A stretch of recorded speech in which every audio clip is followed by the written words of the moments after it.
Des maisons endommagées, des commerces détruits. Après les combats contre l'État islamique, les villages de la plaine de Ninive, au nord de l'Irak, sont en grande partie détruits. Les combattants de l'État islamique ont ciblé les maisons des chrétiens et les ont incendiées et réduites en cendres. Cette vue de désolation a ôté à beaucoup de chrétiens irakiens le dernier espoir de pouvoir recommencer une nouvelle vie dans les régions libérées. De plus en plus de chrétiens quittent le pays. Ils ne voient plus d'avenir pour eux-mêmes ni pour leurs enfants. La vie chrétienne risque de disparaître de l'Irak. Des 1,5 million de chrétiens habitant dans le pays en 1993, il n'en reste aujourd'hui qu'un peu plus de 200 000. Mais certains gardent espoir. Le pasteur Fabet est en route vers son village d'origine, Karamlech. Son objectif ? Susciter une nouvelle vie au village. Il veut encourager les membres de sa paroisse à se joindre à lui pour retourner et oser un nouveau départ. Il souhaite que les chrétiens puissent y habiter à nouveau, très prochainement, et qu'un culte soit à nouveau célébré tous les dimanches.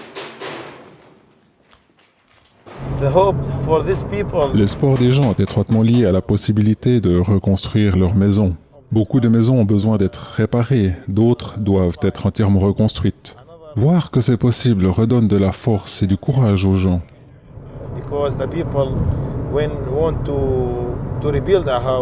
Pour beaucoup, reconstruire est un projet bien trop grand et trop coûteux. À cause de leur fuite et de leur vie de réfugiés, ils n'ont plus d'argent. Ils n'y arrivent pas seuls et ils ont besoin d'aide.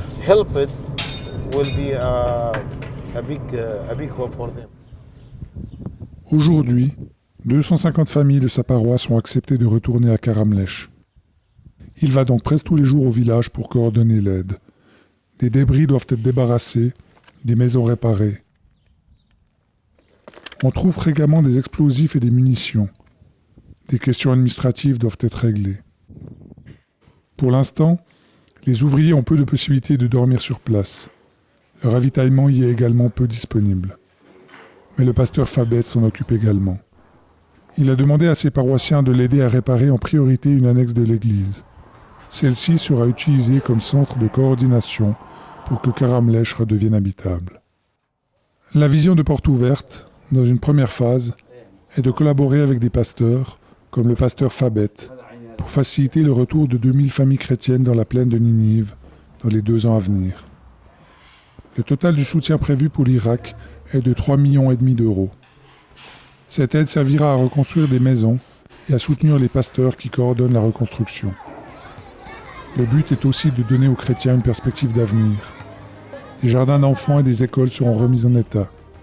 Des cours de formation professionnelle seront proposés. Les victimes de traumatismes seront accompagnées et encouragées. Nous souhaitons fortifier l'Église afin qu'elle puisse être sel et lumière dans son environnement. Nous vous demandons de nous aider par la prière et par un soutien financier.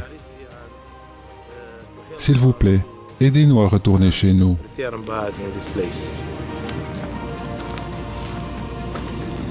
C'est maintenant que de nombreux chrétiens décident s'ils doivent rester ou partir à l'étranger. Aidez-nous à redonner de l'espoir et un avenir aux chrétiens d'Irak. Vous trouverez des informations et des rapports de nos projets actuels sur notre site internet à l'adresse suivante.